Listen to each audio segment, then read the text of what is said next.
Hey guys, it's Standing for Truth coming to you today. We are live. We're going to have some fun tonight. We're going to start it off. It's the Ken Hovind versus Garte after show. Got some good peeps here with me. I got Neff, Jeremy, Landon, and Matt. We should be having a couple atheists joining us in a bit too. Just to have a free-for-all conversation. Should be fun.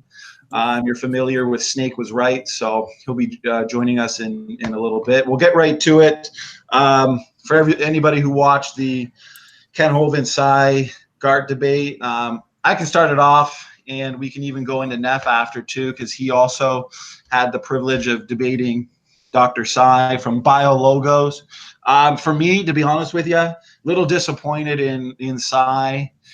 Didn't really come to the table with any strong evidence. I was really hoping for a challenge for Hovind. I kind of like when it gets technical at times, but really if you watch the debate, you can clearly see that his only argument was, change in populations over time, and just kind of accusing young Earth creationists of not believing that for some reason, and also that dogs do produce dogs. But Hovind had a really good rebuttal to that, because he pretty much told and asked Sai flat out, do you believe pineapples and dogs are related to a common ancestor? If so, was that ancestor a pineapple or a dog? And did it turn into something that was whatever it is? And said, yes, dogs produce dogs going forward, as the evolutionists will say, law of monophyly. But what about going backwards? And if you believe dogs and pineapples are related, then they both at some point had to come from something non-dog and non-pineapple, which I thought was a really good rebuttal. And I think Hovind, he's kind of adapted now his argument about animals bringing forth after their kind, after coming back into the debate scene, because he's seen all the arguments now. He's used to them, all the new evolutionist arguments, and how they say, oh, well, we'd expect dogs produce dogs. And he's really, I think, taken the gloves off and given it to him. And also another thing, Garte, it was funny because not only were his arguments for evolution weak and they lacked, he used an argument for majority many times. Okay, well, if you're right, Hovind, well, you're in the minority because all of us are evolutionists. And Ken Hovind said, well, Elijah, in the Bible, he was alone against over 850 prophets of Baal. So at the end of the day, an argument from majority, that's not really a good argument at all. And over 60% of Americans anyways believe the earth was created in less than 6,000 years. So if you're going to use an argument from majority, it'd be on our side. So I think Ken Hovind won by a landslide. It was too easy, to be honest. I was hoping that Sai would have some more arguments, whether it's phylogenetic systematics, pseudogenes, getting into the fossil record, but didn't really provide much. So I would say my review is easy win for Hovind. Do you guys have anything to say? Well, yeah, I'll say something real quick. Oh, you want to go first, Jeremy? It's okay. You go first. Okay. But you were talking about how Sai was saying like all these scientists believe in evolution. And I was thinking about, I don't know if he brought this up or not, but you see a lot of them. It's usually atheist evolutionists, maybe sometimes theistic evolutionists. They say, well, the majority of Christians accept evolution, but I mean they never really back that up with any data. I mean they just kind of say it, but they never really provide any data. I mean to prove their claims, and I think that's kind of a problem. I mean, I just wanted to say that real quick. I mean, they just kind of just expect us to just say, well, oh well, I guess it's true. I mean, what do you guys think about that? When you say 60% standing for truth, you are talking about old Earth and young Earth creationists combined. I'm not. I was just going by because I made notes from the debate, so I'm not too sure. That was Hovind's rebuttal to what he said about the argument for majority. I'm not too sure what. Actually, Sai didn't have a rebuttal to that, but he was pretty much just pointing out that argument for majority is weak, anyways, because the prophets in the Bible, they were in the minority. I mean, try finding just 7,000 people that won't kneel to Baal. and then he threw out a stat that 60%. So I'm not sure if it's whether 60% of people reject evolution or 60% reject an old Earth. He was just pointing out that the majority of people reject evolution in general. So if you're going to use an argument for majority, at the end of the day, it would be on our side more so. But I believe what I said before. I think I already said it twice about the majority. I think that is the best what I said about the majority. Actually, Dr. Nathaniel Jensen also said it about the majority thing. I think it's the best rebuttal to their majority claim. Don't you guys agree? That, of course, where do scientists get their education from? From schools, right? How many views and how many views are taught in school? Only one, evolution. Right, that's a good point. So naturally, most scientists will be evolutionists because the school system does not teach creation, right? It is as simple as that. Okay, so I think this is the best argument against the majority thing. More than what Hovind said. But his point is good, but I think Dr. Jensen's point is better. Right. I remember with Dr. He pointed out the fact that even they teach one and promote one side, evolutionary theory, in school. So these scientists come out of school, or these graduates come out of school, of course, believing in evolutionary theory. I mean, for one, they don't even come out questioning the theory. And I think that's why so many of them, 99% of them, are so easy to debate, to win in a debate. Because I find that I could probably argue for evolutionary theory better than 99% of evolutionists themselves. You know, you oftentimes have to teach them what they believe. You got to tell them what they believe because they don't even know. It's brainwashing is what it is. Yes. Evolutionists can only claim the majority. They can only use the majority argument when creation is also taught alongside evolution in schools. That's the only time they can use the majority argument. Because if they use the majority argument while only one view is being taught in schools, then I think anybody can see the fallacy of that, the absolute fallacy of that. Well, right. And another thing I noticed in the debate too, because Sai is a theistic evolutionist, so Hovind, well, I bring this verse up too, because if you're a Christian or a so-called Christian, you know, none of them can explain 2 Peter 3, where it talks about in the last days there's going to be scoffers walking after their own lust, denying three things, which are the creation, the global flood, and the coming judgment. Because it's funny, because these theistic evolutionists, that's exactly what they're denying, is the global flood. And that's exactly what the scriptures that they say they hold to predict that people in the last days would deny. So Hovind brought up some evidence of the flood too, you know, fossils of sea creatures high above sea level, rapid burial of plants and animals, rapidly deposited sediment layers spread across vast areas, and so on and so forth. And Sai didn't have any rebuttal to that. Hovind brought up some good refutations of stellar evolution, cosmic evolution, just a lot of stuff left unaddressed, and coming from somebody who debates, who's had a lot of debates, and Neff could probably attest to this. Like, I don't like leaving things unaddressed. So if I was on the side of Sai or theistic evolutionism, I'd be really disappointed in his performance, because he didn't really make his side look too good. And he's a proponent, or he works for BioLogo, so you'd expect him to have some decent arguments, right? But there's one thing aside from the arguments itself, which I have learned ever since you directed me to watch the side debates, the other one and the recent one. The way I see it, as we know, atheists are really evil and bad. Not all of them, of course, but atheists from Non Sequitur and the Freedom from Religion Foundation, they're the hostile and the evil one. Not all atheists are like them. Okay.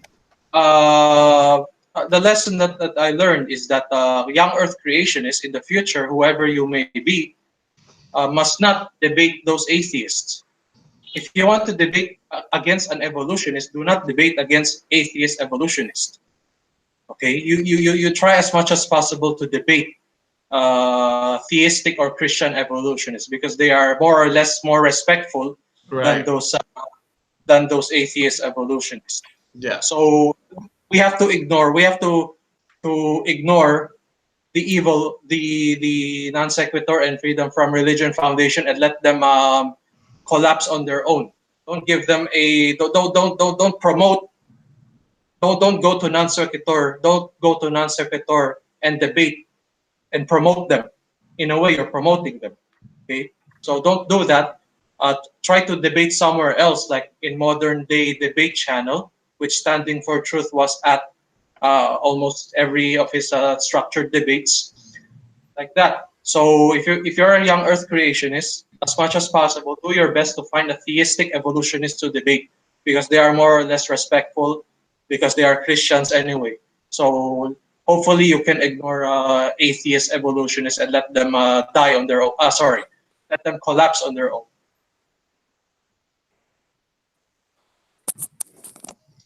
Yeah, that's Do a you have good anything to point. say to that, Landon? Oh no, no, you can go ahead. Yeah, no, I agree. Like, I'll give credit to Sai. You know, he started off with a prayer.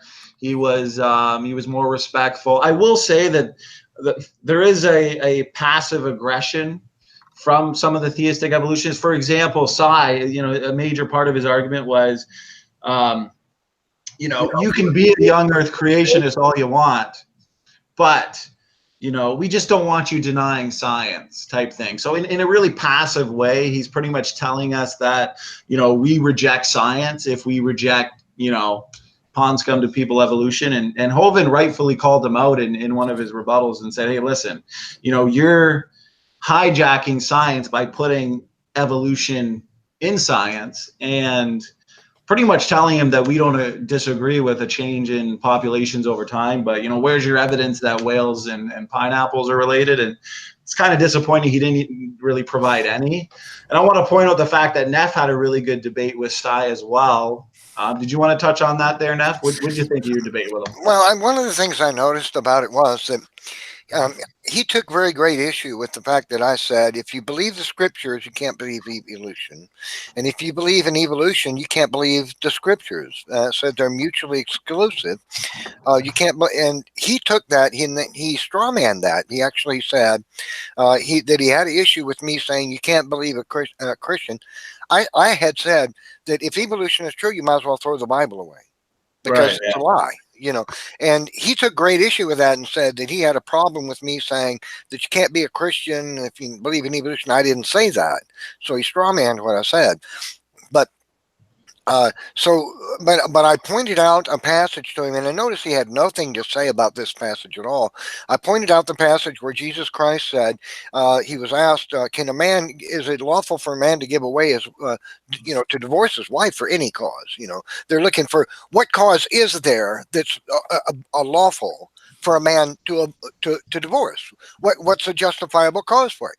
And Jesus responded saying, have you not read, referring to Moses, have you not read that he who made them in the beginning made them male and female, and the two would marry and become one flesh, made them in the beginning. And when he said, have you not read, I pointed out to Sai, he's referring to what Moses penned, the Mosaic account of creation in Genesis.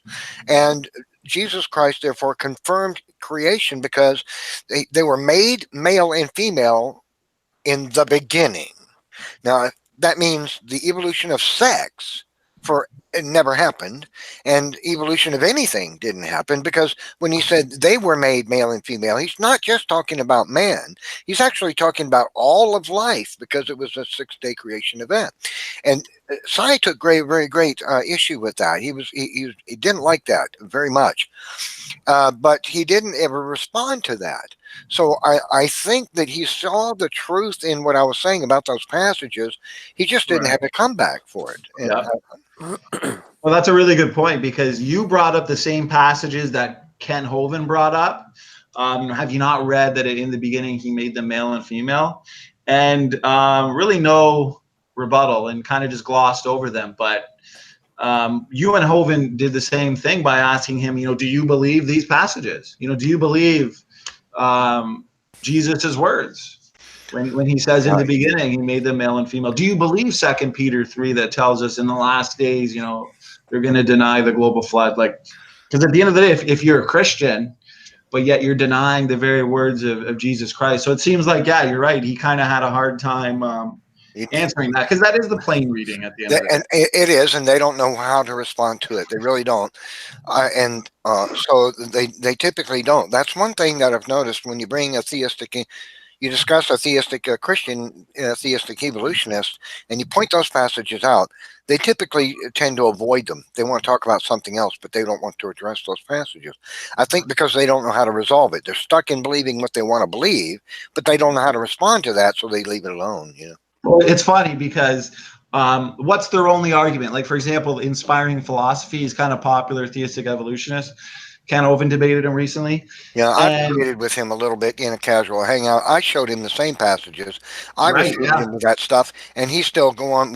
He did the very same thing. He avoided those passages, saying, "No, you don't just understand them," and then went off talking about something else. Well, what he said, he's like, "Oh, no, the context is divorce." It's like that. They literally think that's a good argument. Oh, the context is divorce. Yeah. Right, that's what he said. In fact, when I debated inspiring philosophy about that, it was about 4 years ago. I think it was 3-4 years ago. That I remember now. You're right. That's exactly what his response was. Well, that was talking about divorce. Was the context? I said no. Creation is the context. Marriage is the context, and creation is the context. I showed him that, elucidated the text to him so clearly, and he kept on coming back with this. Well, the context is marriage, which is a completely failed argument. Right. And it's funny because they have to, that's really the only thing that they can say. And I debated another guy associated with them, science enthusiast, or Wayne Fillmore. And he fought so hard against 2 Peter 3 and how it says, they're going to deny the world that then was being overflowed with water perished, trying to say that that's, that's talking about a local flood. But the very next verse talks about the coming judgment, where the judgment will be by fire. It's a global context. It's a global context, but exactly the creation that they deny, that's obviously global. Can I add something real quick? Yeah, go ahead. Yeah. Like, I used to be an old earth creationist. I mean, even then, though, I could see that the Bible is clearly describing a global flood. I mean, there's no hint of it being local anywhere. I mean, they're completely just making that up, in my opinion. Right. Well, because the thing is, like Neff was pointing out, and I pointed out to him in the debate too, and he had no rebuttal. The creation's global. The coming judgment by fire is global, but apparently the middle part, where it talks about, the world that then was, obviously the pre-flood world being overflowed with water perished, that's local. Like, it's just, what do they call that? Eisegesis. They're literally just, inserting their own beliefs into the scripture. But that's not what it says. It doesn't make any sense. I mean, why wouldn't God just tell Noah, his family, just to leave the region while it was flooded? I mean, why would they have to build a huge ark if it was local? Right. Yeah. Well, they just can't win in scripture. And you mentioned something too, Landon, that you were disappointed that Sai didn't. Yeah. Like, this was the golden opportunity for him to explain, like, why he is a theistic evolutionist, why he believes in evolution. He could have provided like a plethora of evidence, and he really didn't. I mean, he just mentioned like change over time, like just the generic terminology. And I mean, he didn't really make a case for evolution. Yeah, like if I was in Sai's position and I wanted to convince people that evolution is science, and if you're a young Earth creationist who denies evolution, well, you're denying science, I'd come on and give at least a few minutes of the best evidence. I mean, it can't be that hard. And if he's just going to bring up, we expect dogs to produce dogs or change in populations over time, I mean, that's not really going to convince anybody. It's not like any young Earth creationist like us is going to look at that and think, oh, wow, evolution for the win. I mean, it just, he didn't really do what you just said, Landon. So that's a good point. Yeah, man. I just think that. I mean, I know. I was looking at the chat, and someone was saying that he had explained it before, but I mean, he needs to explain it. If it's every debate, I mean, he should explain it to some extent, because I mean, that's part of. I mean, he works with biologos. I mean, he should make a case for theistic evolution. I mean, no matter what debate he's in my opinion. But what's funny is he debated Neff, and Neff, didn't he did kind of the same thing with you, right? Like, I mean, you refuted it pretty easily. He brought up whale evolution, but then you knocked that down pretty fast. I'll be honest with you. I was disappointed because being a microbiologist, well, the interesting thing is, even having a PhD in microbiology, biochemistry, I'm sorry, just won't help an evolutionist in debate against somebody who's well informed, like one of us, because biochemistry doesn't give us reason to believe in evolution. It points to intelligent design. So there wasn't anything that really he could bring to, and he just didn't really bring much to the table. I was really disappointed. I seem to have sensed from Cy that he felt like he was being owned. And I'm not trying to insult him. I like him. He's a brother, and everything. I'm just being honest here. Right. I got the jest from the debate, from the things he said, the way he responded so weakly to the things that I said, that he felt like he had been owned from square one and was nothing and had nothing really to bring to the table, and he felt like he was defeated all the way through the debate. That's what I actually gathered, and because his arguments were weak, he didn't really try to make any profound, provide any evidence to speak of at all. Just his arguments were all, well, I don't agree with what you said about this. That was basically it. It wasn't, well, look at this evidence. There was none of that really, and nothing. And so I think Cy's conscience is probably bothering him. I don't really want to psychoanalyze people, but I just have to in a way sometimes. I think his conscience is probably bothering him, that he sees the young earth creationist Christians have a stronger position. And he's bothered by the fact that, well, is what I'm believing actually true or not? Maybe I should stop these debates. What am I doing? Is this the wrong thing? I hope that that's what's going on in his head. All right, that's a good point. And even at one point in your debate with him, you brought up some really good, interesting stuff about dog fossils and the skulls, and how, I mean, you could pretty much arrange any one of those skulls in any order you want to, and prove your pet theory. And you brought up a lot of good points. And Cy said in the debate, he said, "Well, Neff obviously knows more than me on this." Like he actually humbled himself and admitted that. Yes, he did. Debate. Yes, he did. Repeat it more than once. Right. So that was, I found that interesting. Did you have anything to add there, Matt? And then we can introduce Taylor here. No, unfortunately, I missed that debate. So that's okay, brother. So I want to thank Taylor for joining us, and Taylor's friend here. What's your name, my man? I don't know. You looking at Thomas? You looking at the violin player? Yeah. So we got Thomas and Taylor joining us here. So we appreciate you guys joining us. You know what, Taylor? If you want to start her off, we're just talking about how Cy didn't really bring up any profound evidence for universal common ancestry. What would be, your one or two go-to evidence to prove universal common ancestry to a bunch of young earth creationists like ourselves? Go ahead. Basically just the order of the layers. And so I heard you guys talking a couple minutes ago about how he wasn't really answering like how the flood could happen under his model. And so again, theistic evolution seems to make more sense to me, because a flood could have happened under that model and we would have seen the same layers that we see today. Can you please explain how the flood couldn't happen in that scenario? In the young earth scenario? Yes, the layers. How can they not happen? Because the layers sort the creatures by species, and you would see a uniform distribution of species throughout the layers. if they were all formed relatively within the same time period. Taylor, are Let- you aware let me that there answer. are a great many fossils which are discontinuous? In other words, they're found in strata they cannot be in if evolution story was true.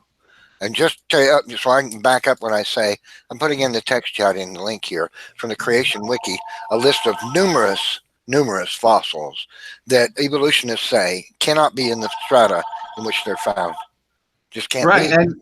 and even if we look at the layering in the fossil record, I mean, the young Earth creation model based on a global flood can easily explain those things under four things: habitat, ecosystem, intelligence, mobility, body density. I mean, all these things perfectly explain the layering in the fossil record. And the thing is, I don't think anybody denies the fact that, you know, there is strong evidence that the Earth was once underwater. I mean, there are marine fossils on mountains and in landlocked areas that are all far from the sea.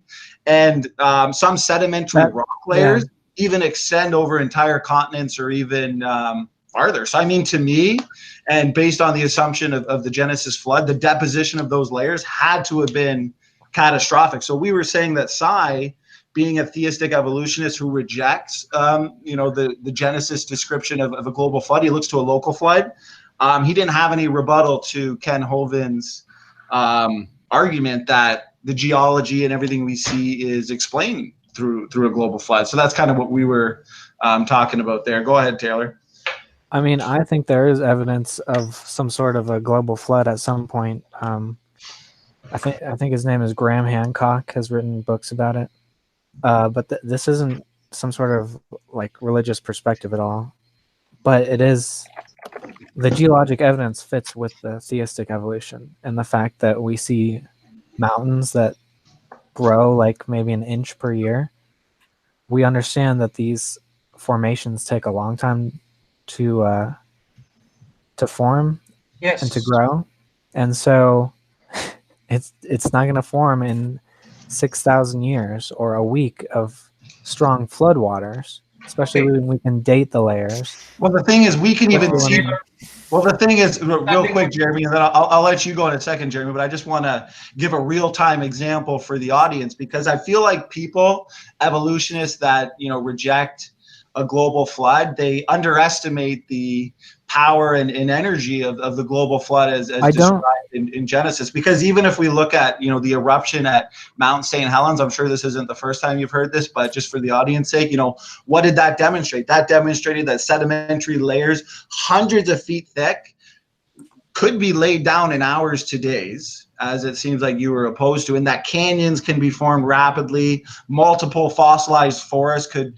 easily be formed as a result of, you know, one single volcanic eruption, and how coal seams could be produced quickly. And that's just a small time example versus that of what we read about in Genesis. So I feel like evolutionists underestimate the power and energy of the global flood. Go ahead. So you, Taylor opened up about the inches movements of the mountains. Is it vertical or horizontal? both. Both? Which Well, part is the horizontal? yeah, go ahead, Jeremy, if you want to elaborate on that a little bit there. Did you want to answer Taylor's objection to that? Do you know the inches per second movement is also predicted by our model? It doesn't matter. You can predict that the sun will come up. Sorry? You can predict that the sun will come up too. No. Please stick with the mountains. Do you know we also predicted that the mountains are moving inches per second as leftover remnants of the once massive catastrophic plate tectonics during the flood? Yeah, so if two models predict the same thing, you have to look at the pattern of their predictions. Okay, tell me your pattern. So, for example, you talk about mountains, right? So let's focus on the mountains. How did the Andes form, for example? I'm not a geologist, so I don't know. So why do you say the inches per second if you're not a geologist? How can you not explain the simple basics of these? Because geologists have said this. All right. Are you familiar? Okay, let's move away from the Andes. Let's go to the Himalayas. Do you have any idea how it formed? I have the basic idea that Okay, continents tell me. collide. Okay, please tell me, my Taylor. How? Yeah, I have the basic idea that two continents, two rock formations moving towards each other will basically collide and pile up at the Which one? center between each other. Which continent in the Tibetan Plateau? Which two continents are collided? Which I plate? don't know the Sorry. names of them. I don't know the names of them. Doesn't matter. These are the basics. You said you know the basics. Why do you not know the two plates that you are referring to? Let me tell you Yeah, I what do it is. know the basics, but I don't know the names of them. I know basically how mountains Simple. form. So why don't you educate me how geologists are wrong? I'm not saying they're wrong. I'd be I happy never to. said they're wrong. I never said they're wrong. Okay? It is the Indian plate and the Eurasian plate that collided. Okay? Now, let me give you a little a scenario here. The Tibetan Plateau in the Eurasian continent is the highest. Is the roof of the world. The highest mountains in the world are there. Okay, including Mount Everest. Now, imagine two cars colliding at a slow speed. Would it buckle or not? Mm-hmm. Would it buckle or not? If two cars collide with weak speed, limited speed, not full speed, would they buckle or not? Would they buckle like this or not? It depends on the force and the angle applied. Yeah, like I said, the force is weak. Okay. Now, when you look at the Tibetan Plateau in the Eurasian plate, in the border of China and somewhere in Bhutan or Nepal, it looks like a catastrophe buckled it the way it is. When you look at it at space, it even looks like a huge bruise. It's like something so strong, which is the Indian plate and the Eurasian plate collided to buckle the entire, to raise up the entire Tibetan plateau, including the Himalayas and Mount Everest. So how could the evolutionary snail-paced plate tectonics achieve the Himalayas? How can they create the Himalayas if their movements in your standard plate tectonics are only so slow? Because standard plate tectonics is only inches per year, like you said, and I know about that. So Because how could a slow collision create such a massive Tibetan plateau and a massive Mount Everest and Himalayas? because clearly you don't understand the physics. If something as massive as a continent is moving at any speed at all, really, it's going to be billions of joules of force. So Yes, but yeah, I know, I understand that. So let's say using your plate tectonic model, okay, inches per second, two of these continents are about to collide, inches per second, okay. So because of its inches per second speed, which is limited, it should only ride the Tibetan Plateau and the Himalayas, because of its limited speed of collision, should only rise about, let's say, 10,000 feet at maximum. But they are more than 10,000 feet. So it means a catastrophic plate tectonics instead was the cause of the Tibetan Plateau, which is from the biblical global flood. The real issue when it comes to the movement of the continents and how you can show that speed was involved, that it happened at a rapid pace and not this inch-long process of uniformitarianism, the rate your fingernails grow, is by showing the subduction.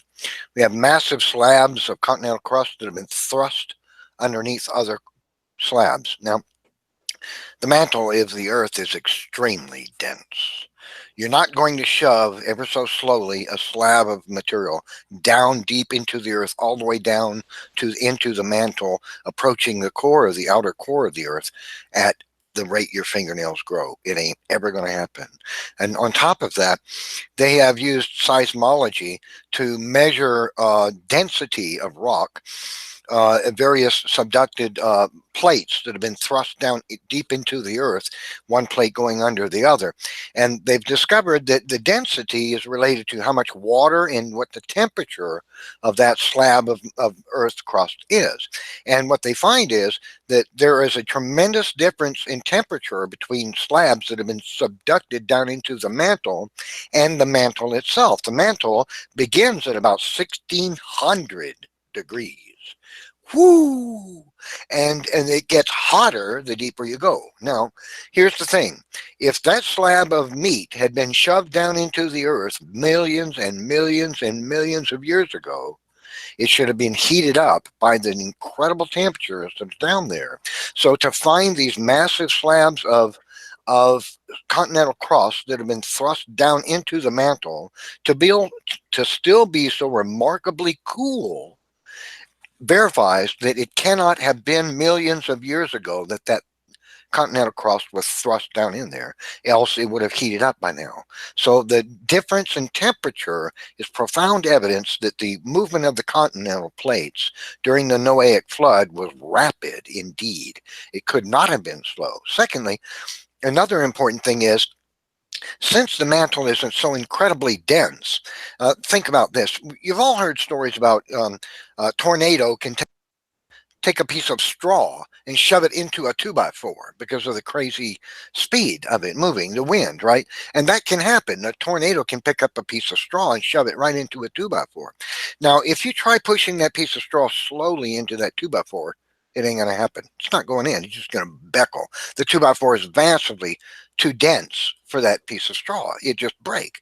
But if you get that piece of straw moving at 2100 miles per hour, it will pierce right into the 2x4. The same thing is true with a slab of crust being thrust into the earth, down into the earth. At the rate your fingernails grow, there is no way that a slab of continental crust is going to do anything but ride right underneath the other slab. It's not going to point down, curve down, and go down into the mantle. It's too dense. The deeper you go into the earth, the more gravity is making it harder and denser.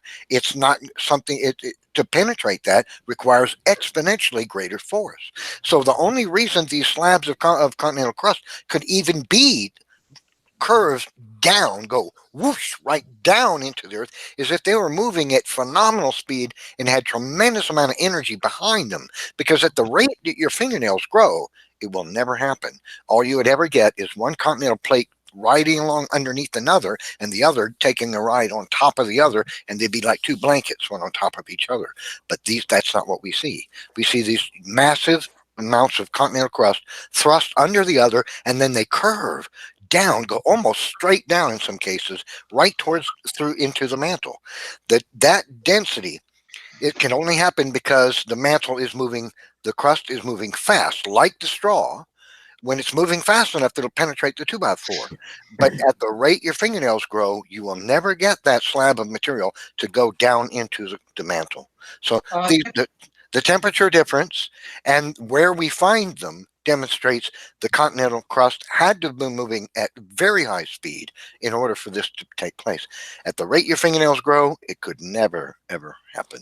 Well, exactly. I just want to touch on one thing before you end there, because that model, based on the fact that the Bible describes the fountains of the great deep breaking open like an eggshell. The earth is fractured like an eggshell, and these continents are moving vertically and horizontally. So that's a very powerful explanation for how the cold, rigid crustal plates, like you're talking about, could have moved thousands of miles over the mantle while the ocean floor subducted. But an important part to take from this as well is this model predicts relatively slower and little plate movement today because that continental sprint. So we don't look to a continental drift, we look to a continental sprint, would have rapidly decelerated when all this pre-flood ocean floor that Neff's talking about was actually subducted. And one last thing, the waters that erupted from the interconnected worldwide subterranean chambers that we're talking about here when the fountains of the Great Deep broke open, they would have had an energy release exceeding the explosion of 300 trillion hydrogen bombs. Wow. So all of these things considered, I mean, it's amazing confirmation of the global flood. What were you going to say there, Neff? Oh, nothing. I was chuckling when you said the release of these Right, yeah. nuclear bombs, because that's exactly it. It was cataclysmic. Yeah, It they was underestimate tremendous in power. The amount of energy it was released was absolutely phenomenal, and that's why we see massive slabs of mantle being shoved in. You mentioned something that I didn't say: cold crust being shoved down into hot crust. Cold is denser, harder than the hot stuff. That's another reason it was able to get shoved down in there, and only because it happened so fast. If it was shoved down into the mantle at the rate your fingernails grow, it would heat up literally as it's being pushed down into it. And in other words, it would melt right into the rock itself, the mantle itself. It would become part of the mantle. But that's not what we see. We see the slab is separate, it's colder, and it's harder, and it's shoved down into the mantle. That can't be unless it happened rapidly. It's just impossible.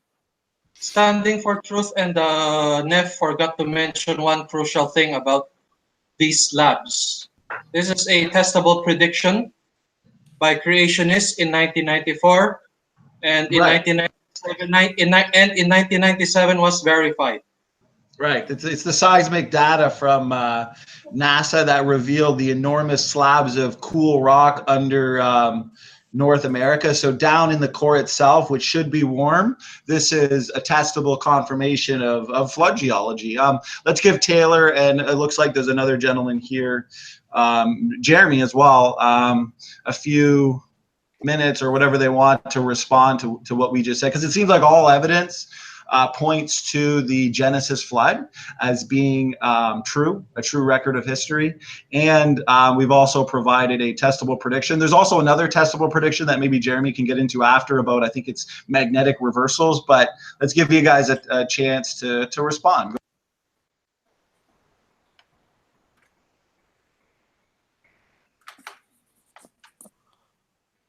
I think you're muted there, Taylor. Yeah. What about? Go ahead, Jeremy. Uh, The other Jeremy, is he here? Yeah. Oh no, it's the other Jeremy. There's Yeah. I think are you an atheist, Jeremy? I'm Maybe- not sure. Maybe he's away. He might be away, or I'm not too sure if I want Taylor to address my Himalayas thing. If actually Taylor, if you want to address what Jeremy said or what I said, what Neff said, and give what you believe is a rebuttal to that, and then we can touch on your rebuttal. Go ahead. So I found it difficult to follow what Nephilim was saying about, because he kept saying that the continental crust can't go down to the earth, and he said it would go down into the earth, and it can't. I guess it can't go down slowly because it melts, but that's precisely what happens. It needs time to melt. Taylor, there's a scientific term. It's called the runaway subduction. It's a scientific runaway subduction. It is possible. Taylor, the point is this: if the slabs of continental crust were pushed down into the mantle, if one was pushed under the other at the rate your fingernails grow, which is at the rate the continents are moving today, right? Because the mantle is denser than the continental crust, the lithosphere above it, one would simply go, it's going to follow the path of, a lot of things follow the path of least resistance, right? Water runs downhill, etc., right? Air, hot air and cold air, they do this the same. So if the mantle is denser, harder to penetrate than the crust, which is softer, pushing one slab of continental crust up under the other is not going to push it at the rate your fingernails grow down into something that's denser. The slab is going to choose the path of least resistance, and it's going to simply go underneath the one above it that's being pushed under. But it won't go down into the mantle. because the mantle, the gravity of the Earth, the further down into the Earth you go, the harder and more dense the Earth gets because of quadrillions, quadrillions of tons of matter squeezing and pressing. At 1 mile down into the Earth, if I remember the calculations, the pressure inside the Earth is 64,000 pounds per square inch. At a mile down, no, 10 miles.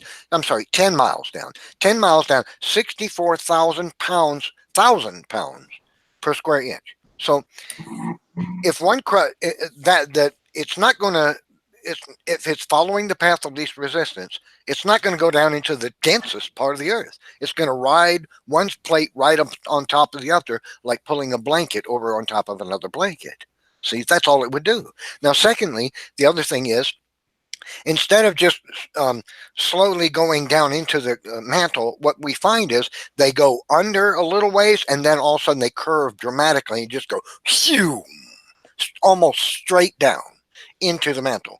Now, that's what we would expect at high velocity.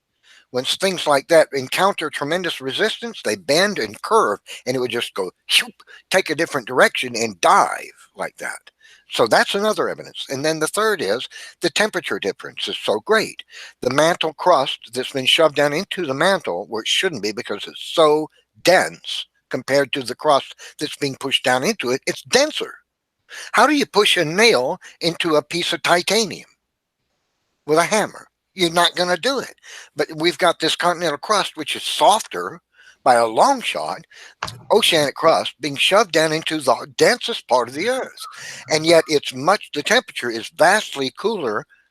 Now, if you're pushing a giant slab of material from the Earth down into something that is at minimal 1,600 degrees and going up from that when you go down, wouldn't it heat up at an incredible rate? I mean, does it take 10 million years or 100 million years for that slab to achieve the same temperature as the material it's going down into? It can't.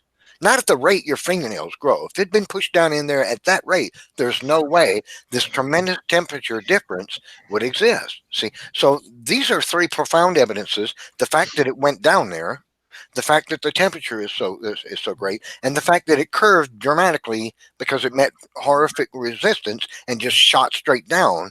Those three things are I would almost liken them to empirical evidence that the continents had to have been moving at very high speed when that took place. It cannot have happened at the uniformitarian rates, which is the rate your fingernails grow. That's nonsense. Can't be.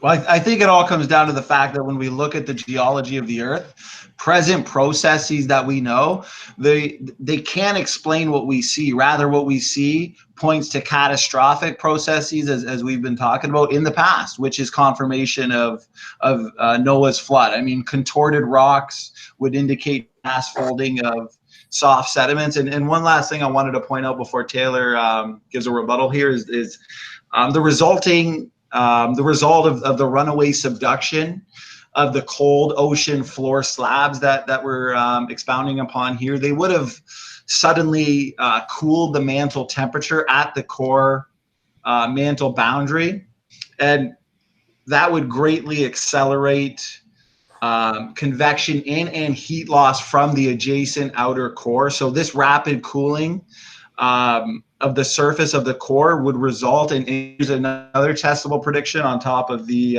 cool slabs, because the result would be rapid reversals of the Earth's magnetic field. And the thing is, these rapid reversals in continental lava flows have actually been discovered. And Jeremy and myself were just talking about this the other day as well, because a lot of times we go into the prediction of the cool slabs. But this is another strong prediction in regards to the very rapid magnetic reversal. So I mean, there's just so much evidence that points right to the Genesis flood. There's actually testable predictions that are being confirmed. It just seems like it all comes down to 2 Peter 3 that talks about in the last days there's going to be people denying the world that then was being overflowed with water perish, because that's what all the evidence points to. Go ahead. So you said that young Earth creationists predicted the seismic data when NASA came out with the numbers. So wouldn't that be NASA predicting it and doing the work, and then you just kind of retrofitted it to fit the Bible? It was predicted in 1994 by Dr. John Baumgartner of I forgot his organization. Then The 3 Bible, years right? later. Sorry. I'm sorry. With Go the ahead. I thought you Bible or finished. with an actual scientific model? Yes, it's predicted by the catastrophic plate tectonics model. This is the continents, right, Taylor? This is the pre-flood ocean floor. The subduction, zoom, like this. That's right. Yes, like That's this. exactly right. Going down all the way to the mantle core boundary. That's it. This is the model, catastrophic plate tectonics. And yet we see them moving slowly at this current day. Sorry? We see They those were there. plate tectonics moving slowly this current day. Yeah, Yes, but that snail-like movement of the plates, as Jeremy was talking about earlier, that's not going to be able to explain, like present-day processes, what we see today can't explain the geologic features that we see. Like Jeremy, remember you were talking about, was it the Himalayas you were talking about that you wanted Taylor to address? Did you want to reiterate that there, Jeremy? Yes. So Taylor, what do you say about the Himalayas? Nothing. I just have to say that a magic catastrophe doesn't explain anything. But we make predictions, right? You accept testable predictions and verified predictions, correct? And Show me how that model predicted the seismic data. I mean, like, I'm not I just going already to take your showed word you. for it. I already showed you the technicalities of it. No, I Pre-flood. don't know what the. Excuse me. I don't know what the seismic data is. The seismic data reveals that there is a an abnormal temperature variation between different mantle rocks. At first, they assumed these were mantle rocks, but later on, because of their temperature differences, they infer finally that these are cool slabs instead of those typical mantle rocks. These are not typical mantle rocks. These are actually rocks found on the surface of the earth today. So it means there was a subduction that happened in the past. I'm good. And evolutionists love the uniformitarianism, right? And as we know, there are 6 mega sequences of rock layers worldwide. These rock layers, 6 mega sequences, are sedimentary, correct? So if uniformitarianism geology is true, why are we not seeing sedimentary rock layers formed today? That's another thing. We do. And I recall you opened up about the rock, the order of the fossils, right? That is actually very easy to explain if you read our model. Okay, let me. I won't ask you anymore. So, let's do a more or less explanation here. What is at the bottom layer? Okay, there are 6 mega sequences. First 3 layers from the bottom to the third layer, mostly marine, predominantly marine features, right? Marine creatures and shallow marine creatures that live on the beaches or whatever it's called. Sorry for my English. Okay, first 3 layers, and the above, the last 3 layers from the dinosaur to the human. Okay, those are land creatures, correct? Now the Bible said that the global flood, started in the oceans. Okay, through catastrophic plate tectonics. So if the flood started in the oceans, would it not be logical to assume that the flood would also bury marine creatures first in the first 3 layers? Okay, and after those, I have. There's a lot of yes, problems with that. So, where is the flood coming from? Is it coming from the rain? Is it coming from the earth? Is When it the just fountains of the magically Great Deep broke appearing? open, the majority of the, yeah, if you want to expound on that, Jeremy, I'm surprised you're not aware that, we look to the fountains of the Great Deep, those subterranean chambers. I kind of expounded on that earlier on how those would have shot up. That's where the great majority of the flood water would have come from. Did you want to touch on that, Jeremy?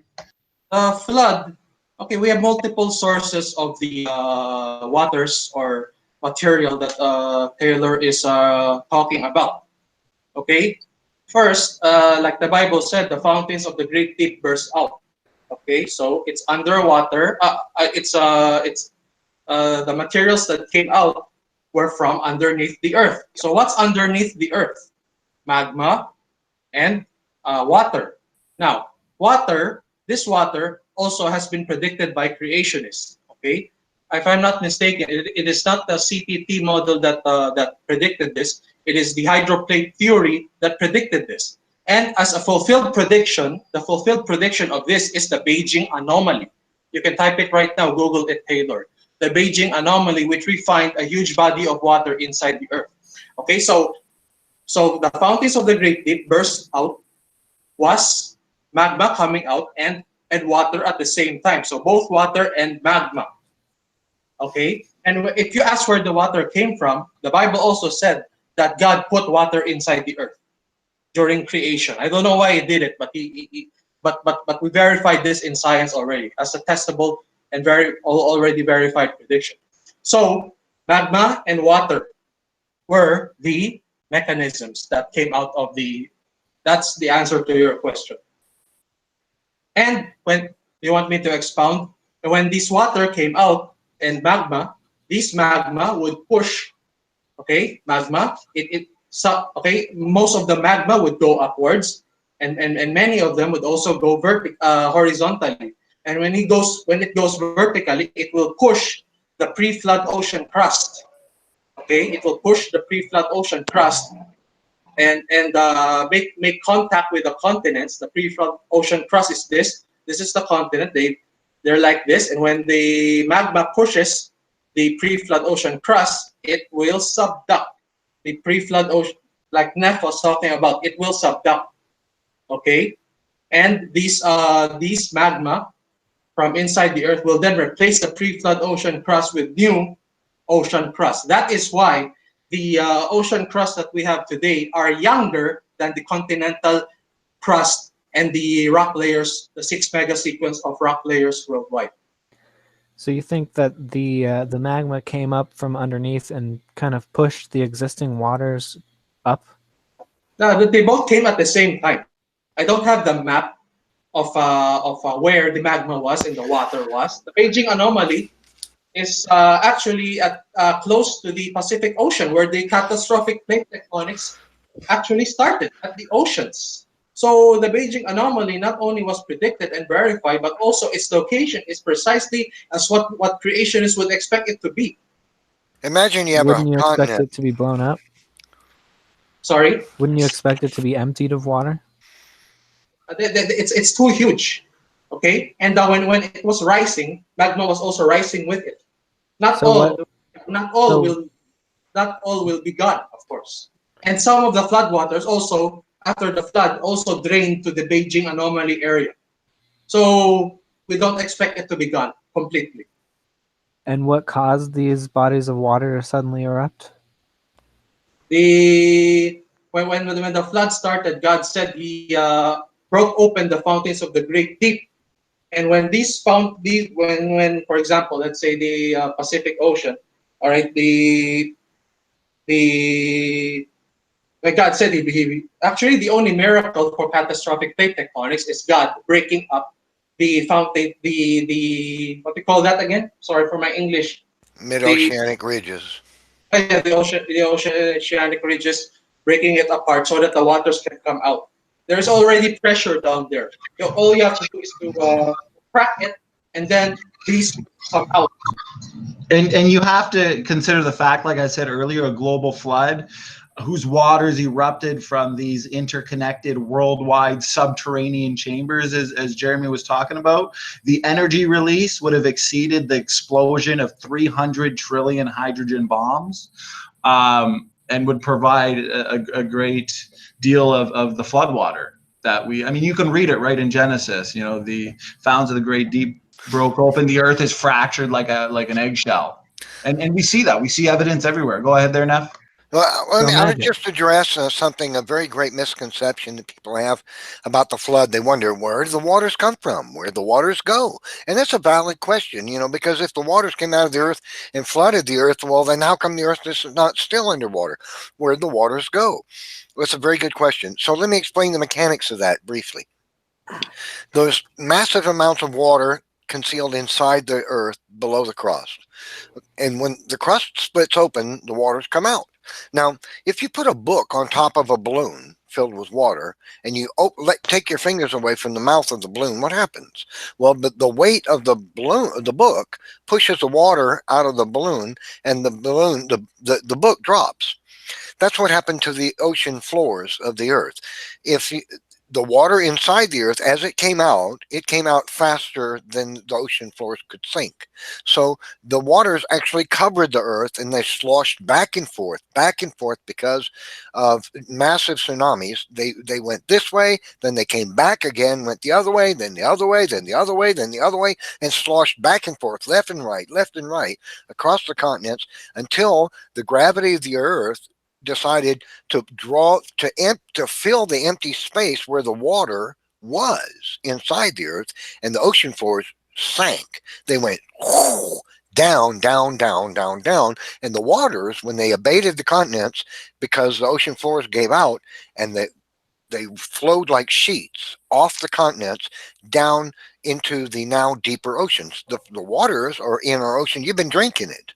You've been drinking the floodwaters of the ocean all your life. They're in the oceans today because the ocean floor sank. Now, if you want evidence that the ocean floor sank, pull up Google Earth and start looking at the edges, zoom in and look at the edges of all the continental the plates around the Earth, and you'll see that massive vertical striations on virtually every continental shelf all the way around all the continents. Those vertical striations are evidence that the continental shelves sank down, and some of those are created by massive sheets of water like rivers flowing off the continents, literally eroding the edge of the continental plate as they flowed into the ocean at high speed.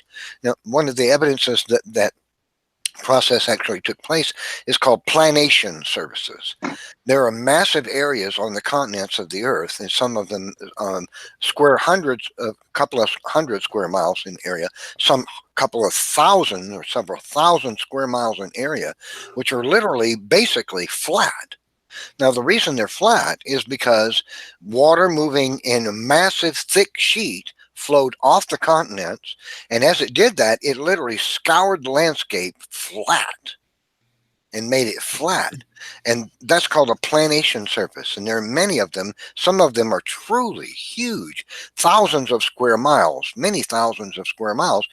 The American Midwest plains are basically one gigantic planation surface that has been slowly buckled a little bit after the flood left it flat, and that can only happen by rapidly moving water, really rapidly moving water capable of moving boulders hundreds of miles and locking them inside strata, and then the strata form around them, which we find inside mountains, in fact.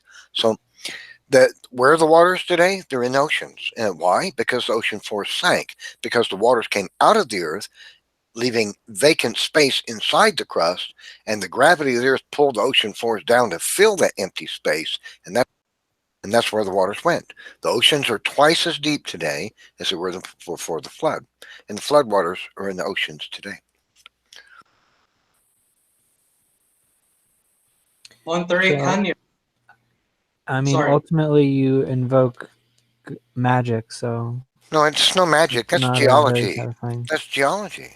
That's not Okay, magic. so I gotta point God something out. So breaking the. I need to point something out. So we That's gave physics. it's the testable predictions that flow from it anyway. So if God made the fountains of the great deep, break open, but yet all the testable predictions that are confirmed that flow from that, consistent with all the geologic evidence that we see, and then your only rebuttal is, well, that's magic. I mean, I don't think anybody's going to be convinced by your rebuttal, Taylor, and you obviously don't have any rebuttal to all the evidence we're providing, and all you're doing here is proving how true the Bible is when it talks in 2 Peter 3 that there's going to be scoffers denying three things: the creation, the flood, and the coming judgment. I mean, take a minute and give some actual sound arguments, everything we're saying, because just invoking a rebuttal that says, well, that's magic. I mean, come on, man. Let's act like adults here. And why don't you give some sound arguments against,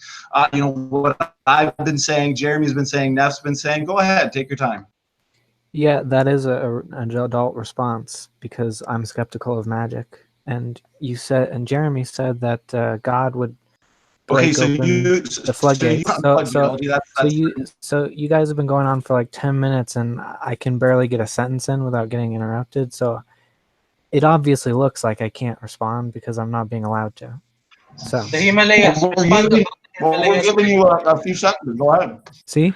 The Himalayas. Wait, Roddy. Let's let him respond. But before we do, Himalayas. Taylor, what I would just point out is the only quote unquote magic that we've posited is God splitting the earth so far. Everything else is just physics. So I don't. But that's fine. But go ahead. Let's let Taylor have his time. Himalayas. Taylor, the Himalayas. Let Taylor have his response. I don't know what you want me to address about the Himalayas. How can snail pace break tectonic? Just give me your response. Okay. How can snail pace break tectonic? Take your time. So there's several things that don't make sense about it to me, because such as magma and water rushing out together. Himalayas. Water. I don't know what you want me to address about the Himalayas. They exist. What do you want me to say? I told you that snail pace plate tectonics cannot achieve it. I even showed you an example of two cars when they collide. Here might be a better idea. Maybe we should let Taylor try to tell us, since he thinks he knows we're wrong.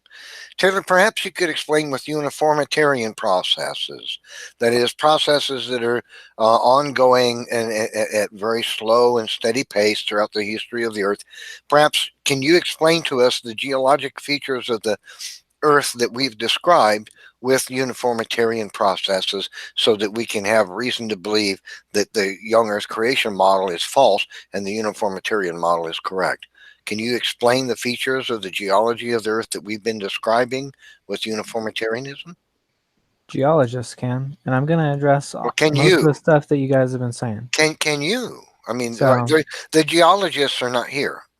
This is you and us. Yeah, so you just wanted me to address all the stuff you're saying, so allow me to respond. Start with the Himalayas. I explained it in detail already. Jeremy, hold on a second, please. Yeah. Hold on, brother. So, I mean, Taylor, we're not dragging.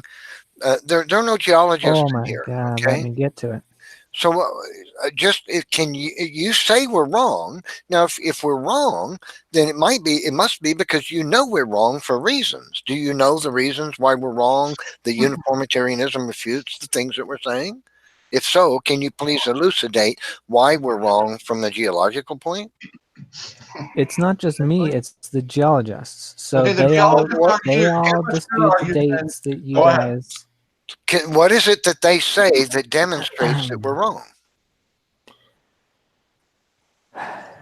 Do you want me to skip over all the stuff that you just were trying to give me time to? Well, I mean, we made numerous points. You can maybe you could provide an explanation from the secular geology camp about any of the specific points that we made that show that we're wrong. Yeah, but this is what you guys are doing. You're bringing up subject after subject after subject and letting it pile up, and I can't respond to it. And then you make me respond to the thing that you just brought up when I need to address the other things that you brought up, because you're assuming it in the thing that you want me to answer right now. Okay, Well, we're why just don't talking about the Let me try. geological things that we've been speaking I- about. Do let you me, do you know reasons that we're do you know from secular geology reasons that the arguments we've been making about the features of the earth that we've been discussing that show that we're wrong? Do you know what arguments secular geologists make I regarding know. the features of the earth that we've been discussing that verify that we're wrong? This is I a know. discussion, so allow me to just share my thoughts for a moment. Oh, hurry up, do it right now. Go. I'm Jeremy, not going to hurry up. chill We got out, all the man. time in the world. Let him speak, Jeremy. Chill out, man. Okay, so uh, I'm going to start with saying a couple of problems that I have with the your explanation. So at high velocity, cool rock will crack and smash into many different parts. At slow velocity, it can actually bend and have time to melt and warm up.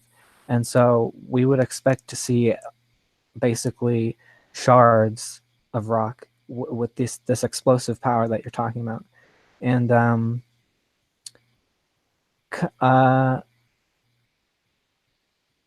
addressing the Himalayas, how that addresses that is I would just refer to the geologist because I'm not a geologist. And I understand you're laughing, but that's what they think.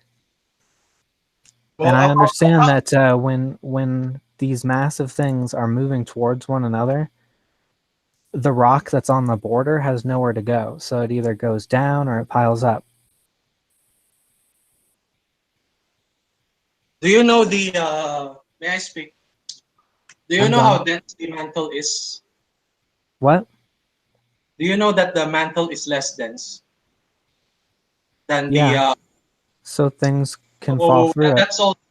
Sorry. What? So solid rock can fall through it. Yeah. And do you know the speed of catastrophic plate tectonics? Of how fast the subduction happened? I know that rock cracks at high speeds. I know. But do you know the speed? Because it depends upon the speed. No, Okay. It depends upon the speed. So do you know the speed? no, you're saying it's very high. I'm not saying it's very high. I said we never gave any figure. We Yeah. never gave Didn't you any say figure. high velocity? Yeah, probably 25 to 45 miles per hour, somewhere in there. Meters per second. For rock to be cracked, it needs to be more than that. Okay, of course there will be cracks, but not the entirety. Okay, we're talking about the entire pre-flood ocean floor. Of course, some will crack, some will not. Most will not. Okay, they're going down together. If it cracked in innumerable places, it could still go down, and it would likely have done that. It Yes, wouldn't have just broken every 10 miles. It would have broken every 50 feet. You know what I'm saying? So it's So like shoving a broken graham cracker down into something at high speed. It breaks up as it goes down in because of the resistance. That doesn't mean it won't go down in. You see what I mean? It might get destroyed going in. That doesn't mean it won't go in. that is why. And there are countless examples. If I took a drinking straw and I tried to press it into your forehead, the straw would bend. But if I gave it to Jackie Chan and he snatched it and he pointed it straight at your forehead and popped you in the forehead as fast as he could with a straw, as straight as he could, it would actually puncture it would probably penetrate almost to your skull because it would go in so straight and so fast. The straw, being less dense than the tissue on your skull, it would go straight to your skull because a highly skilled martial art could just snap it right into your skull, even though the straw is less dense than your tissue, right? It's the same principle. You understand that principle, don't you, Taylor? Right? hmm so I don't really care what your specific doomsday scenario is, but even though it's not very specific, I still don't get how it's supposed to separate the creatures by species. All right. The order of the fossils again. So, Yeah, Stanley that's the Fortune, main thing. what should I do with this? Should I explain it comprehensively or what? You know, if you wanted to go with a just a back and forth briefly with Taylor here on that, with the ordering of I'll um, ex- with the I don't know fossils. I don't know how to shortcut this highly complex scenario. So I will have to explain it comprehensively from the Well, start. here's how I would do it. I would start from the position of I know nothing, and then I would try and build my understanding that way. I'm making Uh, no assumptions here. You could be right. I could be wrong. I Well, don't how really care. Well, you haven't Convince me. addressed the anomalous fossils that I gave you a list of. They're tremendous in number. You believe that this geological column is also nice and neat, and every fossil is exactly where it was and should have been according to evolution theory. But I provided you a tremendous list of fossils that are in strata that evolution theory says cannot be where they are found. No, Lots the of them. evolution theory So, just adjusts to so, the new so findings. how do you explain that? Oh, so you explain it by modifying the theory. That's Excellent. how science works. So the theory is never right. It's always got to be changed because of new evidence, right? It's Taylor just the said best once. model we I have said, at the moment. Excellent. So Well, the thank you thing very is, much. and Taylor, you even said earlier that there is evidence for a global flood. Obviously, not the global flood of Genesis, but the thing is, we've been talking about the fountains of the Great Deep breaking open, and because the flood began in the ocean basins with the breaking up of these fountains of the Great Deep, strong and destructive ocean currents were obviously generated by the upheavals and moved swiftly landward. So the sediments on the ocean floor and carrying them and the organisms living in, on, and near them. So we would expect that the vast majority of fossils preserved in the strata record of the flood would be the remains of shallow water marine invertebrates. And we know that 90% of the fossil record is of marine life. Therefore, if we started with the assumption of nothing, we know nothing. Well, when we look at that, it's pretty easy to conclude that there's strong evidence that the Earth was at one time underwater. So we don't even have to start with that basic assumption of Genesis being true, but it's certainly consistent. I mean, the fossils in general. I mean, we see fossils of animals giving birth, fish being eaten. So there's plenty of evidence suggesting sudden and rapid burial. So how many animals died today? Millions, and how many are actually going to fossilize? So all evidence in the fossil record points to a cataclysmic and catastrophic global flood. You can start with no belief at all, and you're still going to come to that conclusion. And you can explain the ordering of the fossils based on ecosystems, habitat, intelligence, body density. It's all explainable under the assumption of a Genesis flood. How else would you interpret it? Well, standing if the Taylor, if the layer above a destroyed and buried population of not animals say Taylor that you suddenly want had a another layer of animals living on top of it, how does that make sense in a short-term flood? How do animals settle sorry, on top of a flooded area? sorry, can you please repeat that? Yeah, so the first animals to get flooded, why would animals go and settle back on top of that flood just to get buried again? How does that make any sense? Because we see All right, entire habitats. I'll explain from the beginning here. Remember the magma and the water coming out from inside the earth? Okay. When those came out from inside the earth, they started in the oceans, right? Magma Okay. solidifies when it touches water. Did you know that? It Basic geology. doesn't solidify immediately. It doesn't solidify immediately. The answer is Pretty quickly. hydrologic sorting. So these magma, when they're coming up in water, they would generate the first waves of tsunami, right? And these first waves of tsunami, since it started in the oceans, would bury shallow marine creatures first. Do we agree here, Taylor? Wouldn't it bury the deepest marine creatures first? What about No, because deep water creatures? no, yeah, it buried the shallow marine creatures first because the tsunami would would push these shallow marine creatures to the beaches, correct? So they would be buried first. And That's not what we see in the layers. We see deep sea creatures. yes, deep sea Before- creatures came after those shallow. Shallow water creatures came like a lot of layers after like Oh. the shelled creatures, trilobites. They were No, not no. shallow water. What The- about the- anomalous the fossils? Cambrian- Hundreds of them. The Cambrian rocks are those shallow marine creatures, are they not? And they're the first one, correct? So they're shallow marine creatures first, and then No, you don't. No, you because- don't see shallow marine creatures first in the fossil record. Yes, we do. Cambrian explosion. Yes, we do. No, you Cambrian don't. explosion. Yes, It is we the do. first You thing. see Cambrian creatures explosion. before that. No, worms. That's about it. Yes, Yeah. worms. Only worms. We only see worms before that. Neff is right. So would the flood sort worms at the bottom? Because that's where they live. The ocean floors are covered with worms. If a whale dies, this has been documented and scientifically. Scientists have found whale carcasses on the ocean floor. They have GPSed them, and then come back 6 months later and half a whale. Then come back 6 months later, and the whale is gone. And they discover it's worms living on the ocean floor that literally eat the bones of the whale. And 1 year later, no whale, nothing. I mean, not a shred. It's as though it was never there. It's completely gone in 1 year.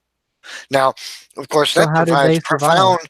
profound argument against uniformitarianism and fossil formation on the ocean floor, which they'll say because of their uniformitarianist belief about sedimentation in the ocean floors, they'll say, well, it took millions of years for a fossil. Fossils, the idea is that it's not going to make a fossil. You can't get an oceanic fossil on the ocean floor by uniformitarian processes because the animal's not going to. You drop an animal as big as a whale that weighs a ton or more on the ocean floor, and it's completely gone in a year. It takes far more than a year for sedimentation to cover it with material so that it could become a fossil by fossilization. By mineralization. It's not going to happen. The only reason you have fossils on the ocean floor is because they were all buried, boom, rapidly. See, it can't happen because the worms are going to eat it up, and they're going to even eat the bones, every bit of the bone. So you have the shallow creatures at the bottom, then you have deep sea creatures, then you have shallow creatures again arising, and from like the early amphibians. Then you have reptiles. Where are all the mammals? With dinosaurs. Mammals live in the same terrestrial areas as reptiles. With dinosaurs. Dr. Carl Werner traveled to numerous museums of paleontology, natural history around the world. He examined the fossil bones in these fossil exhibits that they have in their trays in reserve. He discovered 432 different mammal species that had been dug up with dinosaur bones in fossil digs around the world. And guess what? They ain't telling the public. 432 species of mammals found with dinosaurs, which are reptiles, supposedly, most of them. And of course, that contradicts the evolution theory. If you had, in 1965, No, it doesn't. if you asked, in 1965 or 75, if you asked any major university professor in paleontology, where do we find mammals? They would say mammals evolved 20 to 40 million years after large mammals, that is bigger than a rat or a cat, house cat, evolved 40 to 60 million years after the dinosaurs went extinct by a mass extinction. Now, that was 65 million years ago. So we're talking 30 to 40 million years ago is when, according to evolutionists in the 1960s, 70s, when large mammals like a dog or a horse or any other large creature like that hippopotamus came into existence. It was no later than 35 to 45 million years ago. But 432 different species of mammals, almost all of them could not have existed with the dinosaurs, have been discovered in the trays in the museums of natural history around the world. And guess what? He actually traveled to the dinosaur dig sites, the prominent ones all around the world, and asked the curators of those digs, asked those paleontologists in charge of those digs. He said, are you finding any anomalous fossils? Are you finding any mammals or unusual insect species in these? And guess what they all said? Yeah. We're finding we're finding mammal fossils of mammals that weighed 150 pounds, 25 pounds, 100 pounds. Some of them look like maybe hundreds of pounds in these digs, and then goes to the museums of natural history, finds these 432 different species bones from 432 different species of mammals that have been dug up with dinosaurs in these very fossil digs, and the curators of those museums say, no, we don't have any such thing. But then he looks in the drawers and there they are. And they look at the museum displays with kids with, the Gulf school bus.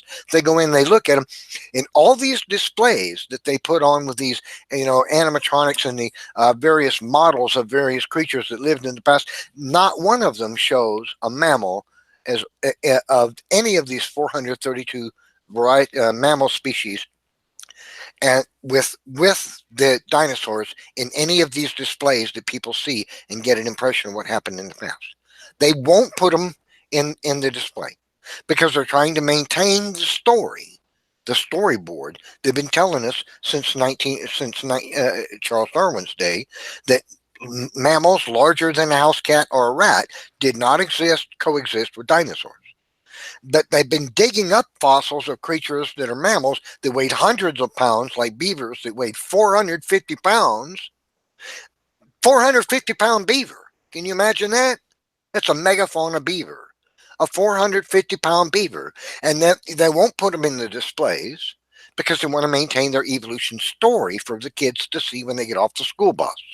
See, now that's called disingenuous. That's a lying for science, and they won't show them in the displays, but then they've got the evidence, the proof of them coexisting with dinosaurs in the drawers. Not only that, things like bees, bumblebees, dug up in dinosaur digs in the same strata, 20 feet away, 40 feet away, a bumblebee. The same strata, 40 feet away, there's a bumblebee. Evolutionists said 40 years ago, bumblebees evolved, 20 million years ago. No, they didn't. They existed with T-Rex. We got the proof. But they won't tell you about it. So you see, Taylor, the problem that I'm trying to express to you right now is evolution theory is a paradigm. It's a religion. And they hold to it with order and faith. And they're not going to put forth any of the mountains of evidence they have themselves that refutes it, because they have to keep their story straight. You see, and that's not science. That's putting forth a religion and paid for by the government and with tax money to promote a religion over another religion. And that's what evolution theory is. It's the Taylor, you can take your time to actually. respond there. Go ahead, Taylor. Yeah, so it's the scientific consensus, whether you like it or not. So you said that it's there's someone's hiding bumblebee fossils. Taylor, let me ask you this question. I would like to study that. So any information, please send that my way.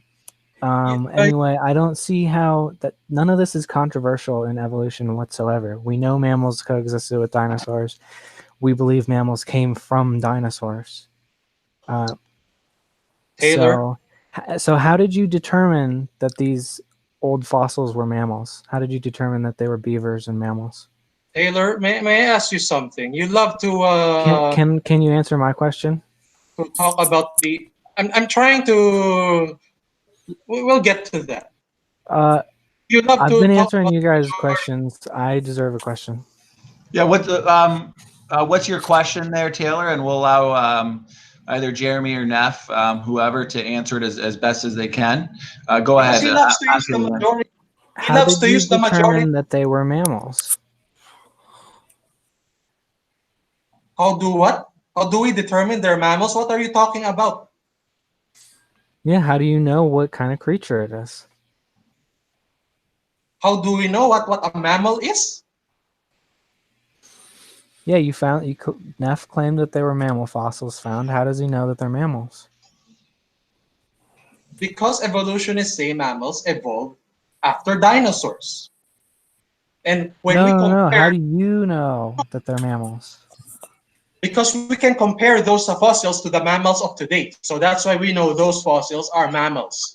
Get So you're it? comparing the anatomy of the bones. It's the bone structure.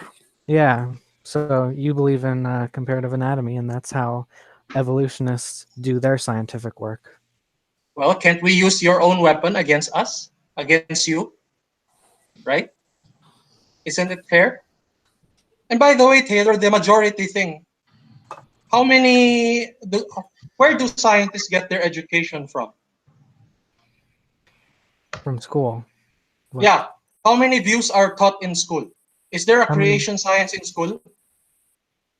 No, because there's no scientific consensus that it's true. So, It's not useful for anyone. No one okay, uses it. If it was useful, people would be using it out the wazoo. okay, all right. I respect that. Okay, but since there is no creation science in schools, not and since like you admitted, evolutionists, scientists get their education from schools. Isn't it logical that most scientists will be evolutionists because they were only taught one view?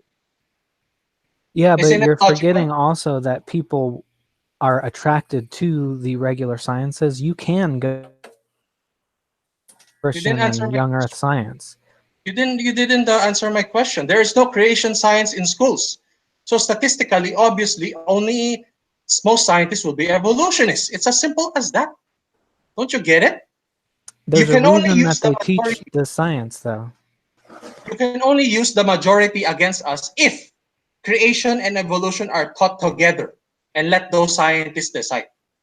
Most scientists don't even know that there is a creation science. Let me tell you that. Yeah, the dominant theory can influence people, but there's a reason that theory is dominant, and you're ignoring that reason What is it? because it's useful. Why? Isn't creation useful? The majority of scientists don't think it's useful. Because they don't even know there is a creation science, right? Because they were not taught of Most people creation know what science. it is. They don't know about, huh? What? Most people know what it is, and the No, most scientists scientists who look don't know. into it don't really think much of it. They think it's a joke. Well, no, It's there's plenty of. essentially thought it's treated exactly like flat Earth. That's what people think. Well, no, not even close. Because if we were debating flat earthers, we'd be able to destroy them, and you can't even address any of our arguments. What type of I've addressed every one. usefulness? I'm asking you a question. What type of usefulness can come from pond scum to people evolution? The idea that you and a pineapple are related through common ancestry. Do you think a doctor, when he's performing surgery, has to look back and think about how banana plants and whales are related through common ancestry to do his surgery? What type of usefulness are you talking about? Because as far as I'm concerned, biblical creation is a lot more useful than evolutionary theory, because evolutionary theory hinders science. They look at the DNA language, for example, and they assume most of it is useless evolutionary leftovers, genomic fossils. But we look at it and we look to the usefulness and functionality of it. So evolutionary theory, at the end of the day, it's hindering science. So can you point us to some uses that have come from this so-called theory? Go ahead. Yeah, give me a sec. I'm looking them up. I have Oh, the so you got to list. look them up. So you can't even think at the top of your head what's useful about it. Do you read our Yeah, I have literature? the Like, list written down because I have a question for you. If it hindered science, then you guys should be able to have stuff that is advancing science. well, we do have stuff that's advancing science, because at the end of the day, when we look to the genome, when we look to the functionality of the genome, and we predict that the vast majority of it is functional to some extent, at least, that's actually helping us understand the genome as a whole. And we can look to that in healing diseases, because the thing is, the vast majority of evolutionists deny the fact of genomic degradation. So that's going to hinder obviously the healing and cure of different various diseases. I mean, go ahead. Biblical So biblical creationists created modern science. Biblical creationists created modern science. then Okay? you should be able to cite that.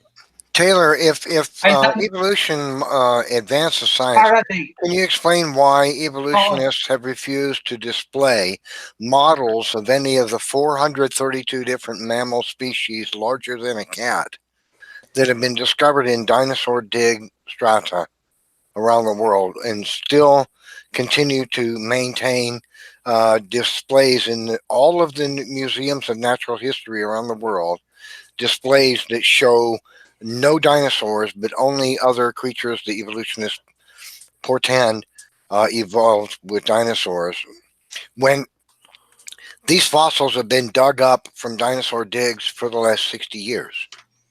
Well, I don't know, but Why won't they update any of their displays in the museums with any of the 60 years worth of discoveries of 432 mammal species? In other words, why won't they put a beaver, a 450-pound beaver, in a mountain lion, a cat that weighs 700-800 pounds, in a display with a dinosaur? They'll put species in there, but they won't put any mammals in there because that doesn't fit the narrative. You get me, right? Okay. So lots of dogs, in fact, bears, all these creatures coexisted with dinosaurs. We know it. It's a fact now. But evolutionists refuse to update any of their displays that they provide information to the public. So why would, if evolutionism is science, why wouldn't evolutionists, scientists who are curators of these museums of natural history, one of the one of the greater and more important information points by which the general public has access to information about evolution, why wouldn't they update any of their displays with information that's accurate, instead just keep the storyboard of evolution theory as they've been teaching it for the last 150 years alive? Why do they do that? all right. Can I answer now? Please do. I just You're want gonna to ask it make sure you another time. understand really clear what my question really, really, really is. You asked it like 5 times. So Okay. I don't have no idea what that is. If you could send me the information on that, I would appreciate that. But I'm not going to just invent some conspiracy theory. And you said that they're a mammal. Like, they might still be researching them. I have no idea. For But I can think 65 of 100 years? reasons why it would be fine. But you said they were mammals, and that admits basically half of the evolutionist argument, because you're admitting that we can tell what kind of creature it is basically just by looking at its bone structure. That's a nonsense statement. 65 You years say worth that, of... but that's because you have no rebuttal. No, wait a minute. All you're saying is that we can look at it and tell evolution happened. That's a nonsense That's argument. not what I'm saying. That's a straw man. No, that's exactly what you just said. No, it's a straw Now man. you just lied and said straw man. You just lied to make a straw man against a No, straw I'm man. letting you know that you're misrepresenting my argument. Absolutely ridiculous, Taylor. That's pathetic. Would Now you like me to listen. restate it since you don't understand No, it? I don't need you to restate the lie against the straw man, which is a lie. That's ridiculous. Taylor, You're the point stonewalling is, me because you scientists have have no known answer. for 65 years that all these species coexisted with dinosaurs, but they refuse to show them to the general public in displays with dinosaurs.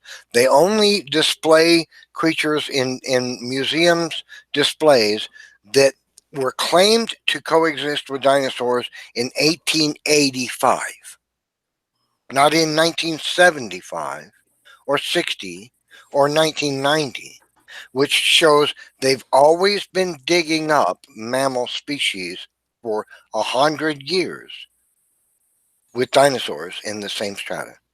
They've known it. They've been doing it for 100 years, but they will not put in any of these museum displays any mammal larger than a mouse or a rat or a house cat. Now, but they have That's not known true. all this time that mammals that weighed dozens to hundreds of pounds coexisted with dinosaurs, and they refused to put any models like that in any display for that very same 100 years. Can you explain why that's scientifically valid? I mean, that's a responsible way to represent science to the general public. Like I said, they might still be researching it, but I'm not going to leap to some conspiracy theory. So I can wait, just confidently state I don't know. For 100 But years, you they don't are know? uncomfortable with that. For 100 years, they don't know. No, Taylor said he doesn't know. Taylor said he doesn't know. I understand he has no actually valid response to that question, because Right, but this is you guys information. can't give me an answer either. This is knowledge that Taylor is just shocked with. He doesn't realize. He's He been didn't shocked with a realize. lot of evidence Yeah, he lately. didn't realize this was true. No, And you know I what? just think that you're twisting the information because that's what you guys do in a consistent pattern. Well, no, it's not twisting the information. Even Dr. Carl Werner was surprised as well that he found examples of all the major plant divisions and all of the major animal phyla groups living today fossilized alongside the dinosaurs. So your proposed best evidence for evolutionary theory is based on a misunderstanding of what's actually seen in the fossil record. And how do you explain fossils like grasshoppers, 2 feet long, buffalo horns, 12-foot horn span, beaver fossils, as Neff was talking about, 8 feet long? And what does that mean? There must have been much larger trees. It's based on a 150-year-old story. That's what it is. Right. I mean, you got megalodon sharks. And they won't update the story because to update the story means to get rid of it. And you've even got 80-foot Apatosaurus with the same nostril size as a horse. Today, a dinosaur could not get that big due to the oxygen pressure that we have today. We see turtles, 14 feet tail, birds, 13 feet long. I mean, 8.5-foot centipedes, massive cockroaches, rhinos, 18 feet tall. It's like, how do you explain all this under your worldview? Dragonflies, 3-foot wingspan. I mean, can you imagine seeing a cockroach 18 inches long? I mean, the fossil record, maybe based on your misunderstanding and your ill-informed idea of it, might prove your, universal common ancestry. But when you look at it as a whole, and not just at what you're being spoon-fed to believe, it's in complete contradiction to the actual data. I mean, how do you explain all of that under your assumption of universal common ancestry? Go ahead. Well, when I look at it as a whole is actually when I don't see your guys' perspective. I can actually see, I appreciate your guys' skepticism and your attention to detail. When you point out all these little details, how come this happened, look at this anomaly. But when I look at the whole picture, none of it plugs in because what I see is still organisms that change over generations, and you even admit that these creatures diversify their traits through breeding. We don't admit evolutionary change. And Taylor, isn't it true that you can see that what we're providing about these fossil examples of creatures that coexisted with dinosaurs does not fit the narrative the evolutionists have been putting forth since the day of Charles Darwin and even to this day? It doesn't fit the narrative. You are able to recognize that for the last since 168 or 75 years now, that the evolution story, as it's put forth, of when this kind of creature evolved and lived and died and went extinct, and then when this one did and that one did and that one did and that one did, that narrative does not fit the fossil evidence according to what the information that I provided you. That is a tremendous conflict, right? You can see that, right? Beavers did not coexist with dinosaurs in 1865, according to Charles Darwin. They didn't, according to Thomas Huxley, in 1895, and they didn't to any of the evolutionist scientists that have existed since then. But yet, the fossils have been dug up with dinosaur bones in the same strata for 65 years, and they won't put displays on. Can you explain why they wouldn't? Isn't it to protect the paradigm? Aren't they trying to protect a change in the story? And if not, why don't they just update the story with, oh, look, beavers weighed 450 pounds and tigers coexisted with dinosaurs? Why won't they do that? We update the story all the time, so there's nothing actually. We would do that if we really had good data. So Well, they haven't updated it, though. That's the problem. And that yeah, but doesn't you fit the might. narrative, right? It I doesn't don't fit know the if narrative, you right? if what you're telling me is exactly correct. Okay, so investigate then. I will. Please send that. Well, look in the But chat. and that's totally that could be. It could be a conspiracy, but I'm not going to assume that. Even if mammals and dinosaurs are completely separated, like the evolutionists suggest, dinosaur first and then mammals up in the dinosaur layer, the flood geology can still explain it. So either way, there is no problem. Even if Neff's data is wrong, the flood geology can still explain the order of the fossils. They are very flexible. The story for the evolutionists have been giving us is this: there was dinosaurs. When dinosaurs went extinct by because an asteroid struck the Earth and caused a mass extinction, the largest mammals that existed at the time, because they had to squeeze them in. You see, because 50 years before they were saying no mammals coexisted with dinosaurs, none. But then to explain the mass extinction and the coexistence, they say, well, yeah, they were big as a rat. Rat-sized dinosaur mammals did exist when dinosaurs got hit by the asteroid. So they modified their theory just to get the foot in the door. Get to show that there's some tiny overlap. That's what they did. And then, so they've been telling us this spiel for the longest time, that the largest mammals that coexisted with dinosaurs were about rat size. And because the asteroid said boom on the Earth and wiped out the dinosaurs, the mammals somehow were able to survive. And what little mammals there were, about the size of a rat, a large rat, and it was able to survive, so it evolved and it became bigger and more diversified and explained the explosion of mammals. See, that's the story that we've been given for the last 140, 50 years by the evolutionist camp. That's one possible story. That is the story. No, it's that was, no. One that of several is the, stories. No, it's the that only. They thought was a possibility. No, that's it's just the a lie. only. That's the only story that's been presented lie. to the public for the last 150 years. No, that's just a blatant lie. No, you're lying now. You're lying. No, there are multiple. You're lying, and you don't know any science that backs that up. That is a lie. Yeah, it's only in the last. It's a possibility. There were multiple hypotheses. Taylor, not until No, the one presented to the general public has been the one that I said for the last 150 years. It's been the most popular. It's the only one presented to the general public. This is why I don't trust you, because you twist things like this. Taylor, it's the only one presented to the general public in the last 150 years. No, it's just the most popular one. No, it's the only one presented to the general public in the last. Guess what? I was in the general public and I learned other theories. You won't find that in any museum of natural history, and you won't find it on any web page, and you won't find it in any National Geographic video or Smithsonian TV program. Nobody shows that mammals any bigger than a coexisted with dinosaurs to this day in any video by National Geographic on this earth. Yes, they do. That's a lie too. You're lying. No, that's where I learned it. No. Yep. They show mammals coexisting with dinosaurs. That's a lie. You're lying. No. I'll go down. When was that video produced? 2009, 2012, 14?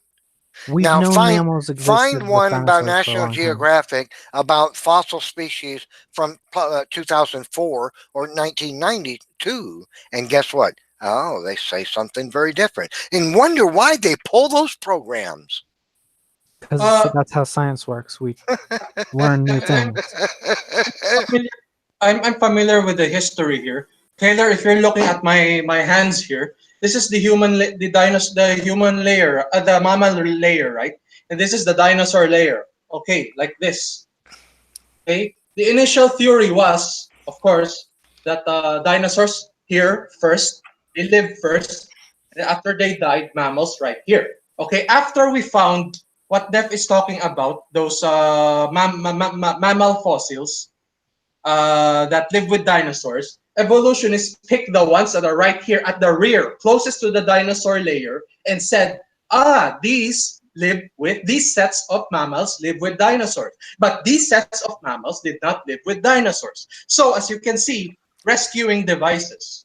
So in a way, I am trying to represent the evolutionary narrative well here, and at the same time showing you the policy of how they develop the rescuing device. So only the mammals at these areas at the rear, closest to the dinosaur layer, they put them into the dinosaur 65 million year time frame. So Wasn't it that's how 15? that's how Wasn't, their literature changed. wasn't Okay, it so 15 minutes ago? 15 minutes ago, Taylor was saying it's not so. Now he says he learned about it. What? What are you talking about? Your story is changing, Jeremy. I mean, You're not just Jeremy. making. I mean, Taylor. No, you're making 15, stuff 20 up. minutes ago, you said it wasn't true. Now you're saying you learned about it on TV. No, that's a lie. I've always said that mammals No, coexist with anybody dinosaurs. listening to this hangout knows what I'm saying Stop is true. lying. 15 minutes ago, you said it wasn't so. No, Now I you didn't. say it is so because you learned No, about it on TV. are you talking about the mystery bundle of mammals? No, you said large mammals coexisted with dinosaurs, and you learned that by watching TV. No. See, you can't follow me. This So is why I you're tell you all you over the straw man me. place. You're No, I really said all. mammals coexisted with dinosaurs. You're falling all That over has been yourself. known. You Wow. keep saying that because you have no response because you're wrong. You keep straw Well, manning I me. mean, listen back to Wow. this Oh my hangout. gosh, I have no response, no rebuttal whatsoever. Taylor, I'm listen just going to back say to wow. Taylor. Listen to the hangout back, and it becomes a joke. It's just a joke. Yeah, But young Earth creationism is a joke, just like flat Earth. You've We contradicted literally yourself. make jokes about you guys. You've contradicted yourself in the most profound way in the last 15 minutes. Show me. Well, I mean, at the end of the day, Taylor, if your only argument, everything we're saying is ad hominems and we're a joke and comparing us to flat Earth, but at the end of the day, you haven't really. I say that in response given to us- Neff because he's throwing ad homs at me after lying and straw manning me. Watch the But video. I'm just saying to compare somebody like Dr. John Sanford to, some leader of the Flat Earth Society. I mean, there are some really prominent scientists in all types of fields that are creationists and that have come out of evolution based on the evidence. And there's a lot of good evidence. There's a lot of good evidence for a global flood. Maybe it comes down to a worldview, or maybe it comes down to what 2 Peter 3 says about, in the last days they'll be willingly ignorant of the global flood. But yeah. Taylor, let me ask you a question, please. Can you tell me if God existed? I know you say you don't believe in God, but if God existed, can you tell me what God would be like in your imagination if God existed? What God would be like?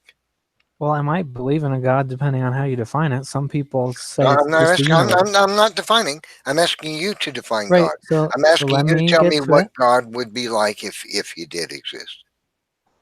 Could you please let me finish a sentence? You might get what you're looking for if you don't interrupt me. So, what I think God would be like would be a perfect being that had perfect knowledge and perfect honesty. And I don't know, it wouldn't necessarily need to have unlimited power. So it's the theistic evolutionist interpretation exactly. What No, Taylor is. Yeah, it is. Because because I never said it would create a life or anything. I don't know, no, Taylor. I mean, theistic evolutionists also said that this God is not with unlimited power because in the evolutionary process, God allowed evolution to evolve on its own. So I think your explanation that God could have limited power is an ad hom. It's a tack on. You put the push the push pin into the corkboard with a little note and say unlimited power. That's how I fix it. This is a fixer because if God has actually, if he is what we think of as God, which is a being with all power, that's what everybody thinks of when they think of God. You think of it, and I think of it. That implies a first cause for all things. And that implies Why? that everything that you believe can't be true. So you try to amend that idea by saying he would have limited power.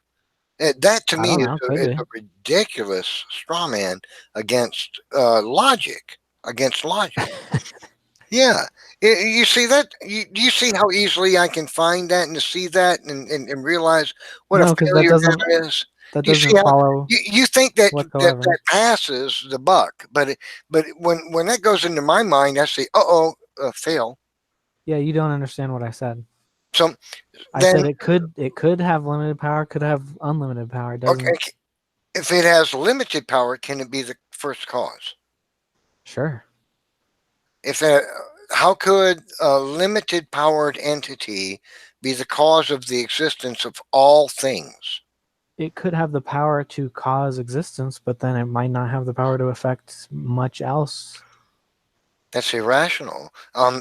If the entity has the power to create all existence outside of itself, then how can you possibly say it has limit?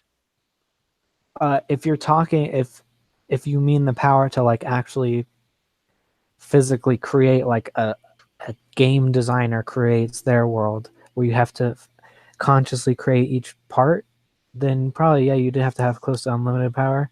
If Close if it to? was just some sort of entity that sparked something like the Big Bang, then it could be multiple so-called gods. Okay, so if it had unlimited power, it could be a first cause to the existence of all things, right? Isn't that true? If it's unlimited in power, it could be the first cause in everything that exists, regardless of what it is or its nature, could be a product of that God. Isn't that correct? I mean, there's problems with If it has, saying unlimited isn't, power isn't, because there are isn't that true contradictory though? things it No, can't no, no, do, but no, no, I don't no. know if I want to get that No, pedantic. no, So isn't it true that if God had unlimited power, then it makes the possibility that he could be the cause of everything us except outside of himself. Isn't that logically correct? could be. Okay, excellent. So then, but you said God could be limited or non-limited. He could be Depending on my view. unlimited, or he could be have limited power. Now, okay, so how do we then explain the existence of all things by a God that has limited power? Because it has the power to do one thing but not the other. So then how do we get all things? So I basically, Uh-oh. what do you mean, uh-oh? You've blown it, haven't you? Why? Or are you just saying that because you Taking a wanted me break. to? Yeah, okay. I don't know what he's on about, but I basically think that the universe exists by necessity because absolute nothingness is logically incoherent. So I don't know whether there was some entity that facilitated that or not, but I don't see Deism. how something Taylor could have is referring existed outside of everything. deism. Taylor is referring to deism. No, Hey, it's not very close. necessarily. Well, It's I'm very just going to jump in here, guys. It's been really fun. Hopefully, we can do another one because there are a few evolution-related questions I kind of wanted to direct at Taylor, but it is kind of getting late. Maybe, I mean, if Taylor's open to it, we can do another one of these this week. Today, we kind of focus heavily on geology and the flood, which is good. Kind of change it up a bit, but if we can do an evolution one later on this week, that'd be awesome as well. I want to thank everybody for coming on. It's been fun as usual. Since Taylor has blessed us with his presence, and he's really the only atheist here. If you want, I'll give you the opportunity to say a couple last words, and then we'll call it a night here. Go ahead, Taylor. Well, yeah, I mean, I enjoy talking philosophy a lot, actually. So maybe we can get into that, because we kind of go around and around on evolution, but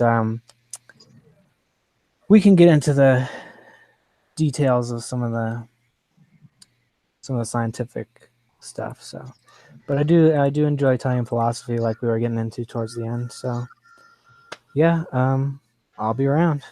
Awesome. Well, I appreciate it. Thank you to everybody who joined us tonight. Everybody have a good night, and Standing for Truth is out. Bye, guys.